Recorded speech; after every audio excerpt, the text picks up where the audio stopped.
Hello दोस्तों। आज हम लोग एक नया टॉपिक लेकर के आए हैं और एक रीसेंट अमेंडमेंट आई है। इस टॉपिक में एक मैसिव अमेंडमेंट है जो कि इनकम टैक्स एक्ट ने किया है।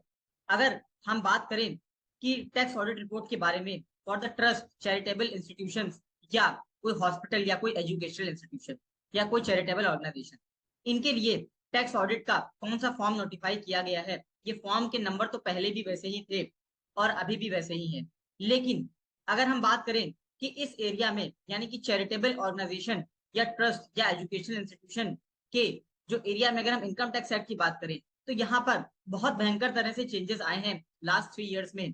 अगर ऐसा कहें कि जितने चेंजेस पूरे इनकम टैक्स एक्ट में नहीं आए हैं, उससे ज्यादा चेंजेस सिर्फ इस एरिया में आए हैं। आज हम उन्हीं के बारे में आपसे डिस्कशन करने वाले हैं। चलिए तो हम अपना डिस्कशन स्टार्ट करते हैं। एक नया टैक्स ऑडिट रिपोर्ट का फॉर्मेट जो कि इनकम टैक्स डिपार्टमेंट ने सभी ट्रस्ट, सोसाइटी, इंस्टीट्यूशन या यूनिवर्सिटी के लिए इनके लिए एक प्रिस्क्राइब किया है। बेसिकली उस नए फॉर्मेट में बहुत सारे क्लॉजेस डाल दिए हैं, या ऐसा कहें कि पिछले 3 सालों में जितने चेंजेस इनकम टैक्स डिपार्टमेंट ने किए हैं, सीबीडीटी ने किए हैं, वो सारे चेंजेस अब इनकम टैक्स डिपार्टमेंट ने टैक्स ऑडिट रिपोर्ट में डाल करके ऑडिटर से पूछना स्टार्ट कर दिया है। यानी कि चार्टर्ड अकाउंटेंट से पूछना स्टार्ट कर दिया है कि आप बताइए क्या ये सारी बातें कंप्लायंस हो रही हैं, इसकी पुष्टि आप करिए यस और नो के फॉर्म में। इस तरह से बहुत सारे क्लॉजेस जो है यहाँ पर इंप्लीमेंट किए हैं टैक्स ऑडिट रिपोर्ट में। टैक्स ऑडिट रिपोर्ट, ये जो नोटिफिकेशन आया है सीबीडीटी की तरफ से, वो है 7/2023। ये आप नोटिफिकेशन इनकम टैक्स डिपार्टमेंट की वेबसाइट से जाकर के डाउनलोड भी कर सकते हैं। ये 21 फरवरी 2023 को आया था नोटिफिकेशन।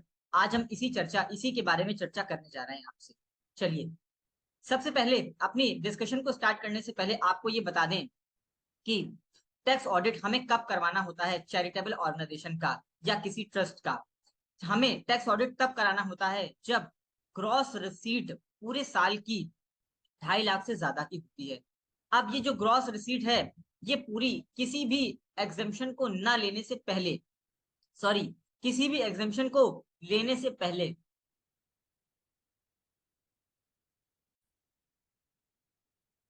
यानी कि पूरे साल में जो हमने टोटल ग्रॉस रिसीट करी है अपनी चैरिटेबल एक्टिविटी को करके, उससे अगर 2.5 लाख से ज्यादा अगर हमें पूरे साल में रिसीव हो गया फाइनेंशियल ईयर में, तो हमें टैक्स ऑडिट रिपोर्ट फाइल करना मैंडेटरी है। यानी कि आपको इनकम टैक्स रिटर्न ITR 7 या ITR 5 तो फाइल करना होगा, उसके साथ में एक tax audit report under form 10B या 10BB भी देना होता है। अगर हमारी पूरे साल की ग्रॉस रिसीट 2.5 लाख से कम की है तो हमें सिर्फ ITR फाइल करना है और हमें कोई भी टैक्स ऑडिट कराना मैंडेटरी नहीं है। ठीक है। हमें अब एक प्रोविजन और भी डाला है कि अगर आपका टोटल रिसीट 2.5 लाख से ज्यादा का है तो आपको अपनी बुक्स भी मेंटेन करना पड़ेगा। अब ये बात तो बाय डिफॉल्ट भी आ जाती है कि अगर आपने ऑडिट कराना मैंडेटरी है क्योंकि आपका ग्रॉस रिसीट 2.5 लाख से ज्यादा का है, तो जाहिर सी बात है कि बिना बुक्स मेंटेन कराए तो मेंटेन नहीं होगा, तो बुक्स तो मेंटेन करानी ही पड़ेगी। लेकिन ये बात पहले स्पेसिफिकली इनकम टैक्स एक्ट में नहीं लिखी थी, अब लिख दी गई है कि आपको बुक्स भी मेंटेन करना मैंडेटरी है अगर आपका ग्रॉस रिसीट पूरे साल का 2.5 लाख से ज्यादा का है। अब हम आते हैं चेंज की तरफ। देखिए, हम आपको सबसे पहले ये बता देते हैं कि पुराना प्रोविजन क्या था टैक्स ऑडिट रिपोर्ट का।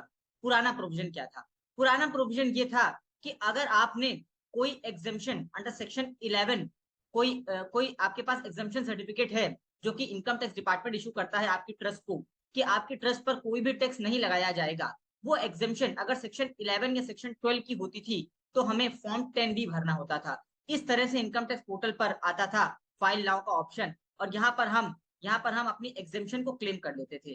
प्रोविजन ये था कि आपकी ट्रस्ट या सोसाइटी या एजुकेशनल इंस्टीट्यूशन या यूनिवर्सिटीज का की इनकम पर कोई भी टैक्स नहीं पड़ता है, लेकिन आपके पास एक एग्जेम्पशन सर्टिफिकेट डिपार्टमेंट से होना चाहिए। ऑनलाइन प्रोसेस है, अब हम अप्लाई करते हैं, वहां से डिपार्टमेंट हमें एग्जेम्पशन सर्टिफिकेट इशू कर देता है।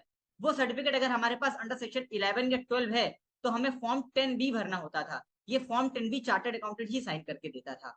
उसके बाद अगर आपके पास इन दोनों सेक्शन में नहीं है, आप सेक्शन 1023C में कोई एग्जेम्पशन क्लेम करते थे, तो आपको फॉर्म 10BB भरना होता था। मतलब चार्टर्ड अकाउंटेंट को ITR 5 या 7 के साथ ये दोनों फॉर्म में से कोई एक फॉर्म, क्योंकि या तो आपके पास सेक्शन 11 या 12 में एग्जेम्पशन होगी या सेक्शन या सेक्शन 1023C में होगी। तो जिसकी भी एग्जाम्पशन होती थी उसके हिसाब से हम फॉर्म 10B या 10BB भर देते थे। लेकिन अब आ गया चेंज।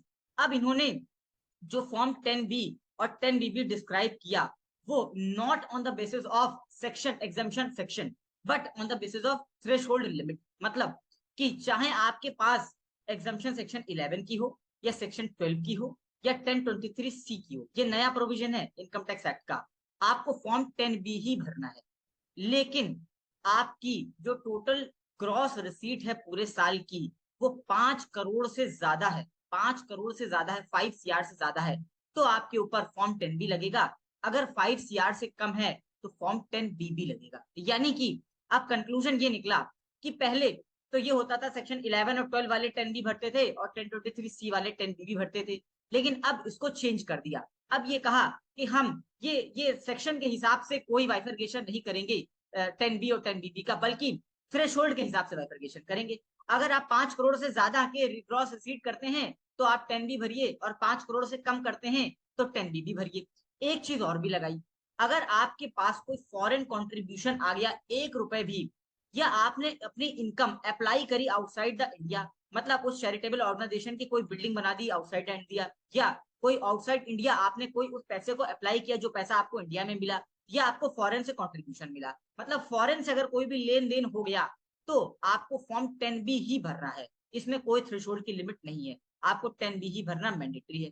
और 10BB जो जितने भी लोग 10B में नहीं आ रहे हैं वो सारे 10BB भर देंगे। मतलब कि जिनका टर्नओवर 5 करोड़ से कम है या जो फॉरेन में डील नहीं करते हैं, ना तो अपनी इनकम फॉरेन में अप्लाई करते हैं ना कोई फॉरेन कंट्रीब्यूशन रिसीव करते हैं, दोनों ही चीज नहीं करते हैं, तो वो लोग 10BB भर सकते हैं फॉर्म को। तो ये फॉर्म में एक ड्रास्टिक चेंज आया और इसमें क्या कहा गया कि अब हमने फॉर्म 10B और 10BB को भरने का क्राइटेरिया ही चेंज कर दिया है। एक बात अब हम आपको और बताते हैं, फॉर्म 10B जो पुराना होता था उसमें सिर्फ 16 से 17 क्लॉज होते थे जो कि एक चार्टर्ड अकाउंटेंट से पूछे जाते थे। आप ये बातें कंफर्म कर दीजिए कि क्या इनकम अप्लाई हुई है पूरी, या क्या पूरी तरह से इनकम 85% इनकम अप्लाई हो चुकी है, ये बात पूछी जाती थी। और चार्टर्ड अकाउंटेंट अपना डिजिटल सिग्नेचर लगा करके अपलोड कर देता था इनकम टैक्स पोर्टल पे। लेकिन अब क्या किया है, अब भैया 49 क्लॉज कर दिए हैं। बताइए, 16-17 क्लॉज होते थे और अब बढ़ा करके 49 क्लॉज कर दिए। क्या बोला है कि अब चार्टर्ड अकाउंटेंट को 49 क्लॉज में अपनी रिपोर्टिंग करनी होगी। उसके बाद 10BB में पहले 15 से 17 पॉइंट होते थे मोटा मोटा, लेकिन अब क्या किया, 32 क्लॉज डाल दिए आपने। ये जो क्लॉजेस हैं 49 क्लॉज और 32 क्लॉज, ये अपने नोटिफिकेशन नंबर 7/2023 में जो कि 21 फरवरी 2023 को आया है उसके अंदर ये सारे क्लॉजेस रिपोर्ट कर दिए गए हैं। मतलब उसके अंदर ITR का फॉर्म, ये जो इनकम जो टैक्स ऑडिट का फॉर्म है, फॉर्मेट है 10B और 10BB, उसको भी डाल दिया गया है और बता दिया गया है। अब हम आपको ये बताते हैं कि ये जो नया वाला प्रोविजन लेकर के आए हैं ये किस रूल में अमेंडमेंट किया है, क्योंकि आपको एंट्री की जानकारी भी होनी चाहिए कि जो चेंज किया है वो किस एंट्री के तहत चेंज किया है। एक रूल है रूल 17B जो कि अमेंडेड है, अब अमेंडमेंट आई है इसमें। और इसमें क्या कहा गया है कि अगर आपके पास रजिस्ट्रेशन है सेक्शन 12 का तो आपको फॉर्म 10B तब भरना है, 10B तब भरना है जब आपकी टोटल ग्रॉस रिसीट 5 करोड़ से ज्यादा हो गई during the previous financial year, मतलब जिस फाइनेंशियल ईयर का आप टैक्स ऑडिट रिपोर्ट अपलोड कर रहे हैं। ठीक हो गई बात। दूसरा क्लॉज है, 1 रुपए भी आपने अगर फॉरेन कंट्रीब्यूशन रिसीव कर लिया, याद रखिएगा यहाँ पर कोई 5 करोड़ की लिमिट नहीं है, अगर 1 रुपए भी फॉरेन कंट्रीब्यूशन ले लिया तो फॉर्म 10B ही भरना है आपको। तीसरी बात क्या कही गई, अगर आपने 1 रुपए भी इनकम अप्लाई कर दी आउटसाइड इंडिया, मतलब उस सेकंड नंबर पॉइंट में तो यह है कि पैसा आपने फॉरेन से लिया, लेकिन थर्ड नंबर में पॉइंट ये है कि आपने कुछ पैसा अपना बाहर लगा दिया, मतलब पैसा यहां से रिसीव किया लेकिन पैसा कहां लगा दिया, फॉरेन में लगा दिया, तो 10B आपको फॉर्म भरना पड़ेगा। अब ऑल अदर केसेस जो ऊपर नहीं आ रहे हैं उन सभी केसेस में आपको फॉर्म 10B भी भरना है। जैसे कि फर्स्ट पॉइंट की अगर बात करें तो 5 करोड़ से कम है अगर तो आपको 10B भरना है, या आपने फॉरेन कंट्रीब्यूशन नहीं रिसीव किया 1 रुपए भी तो आपको 10B भरना है, या आपने कोई इनकम अप्लाई नहीं करी इनकम आउटसाइड इंडिया तो भी आपको फॉर्म 10B भरना है। डिटेल में हमने आपके साथ सभी बातों का डिस्कशन किया है और उम्मीद है कि आपको हमारी सारी बात यहाँ पर समझ में आ गई होगी। हमने अपनी सारी चीज को 10B और 10BB से रिलेटेड सभी बातों को ब्रीफ में आपके साथ डिस्कशन किया है विद नोटिफिकेशन नंबर। अगर आपको अभी भी कोई कंफ्यूजन रह जाए तो आप हमें प्लीज कमेंट बॉक्स में कमेंट करें या आप व्हाट्सएप भी कर सकते हैं। हम यथासंभव जल्द से जल्द आपकी क्वेरी का रिप्लाई करेंगे। इसी तरह से अगर आप कोई और इंफॉर्मेटिव टॉपिक चाहते हैं हमसे कि हम बनाएं, तो उसके लिए भी आप हमें कमेंट बॉक्स पे कमेंट कर सकते हैं। तब तक के लिए हमारी वीडियो को लाइक, शेयर और सब्सक्राइब करें। Thank you very much.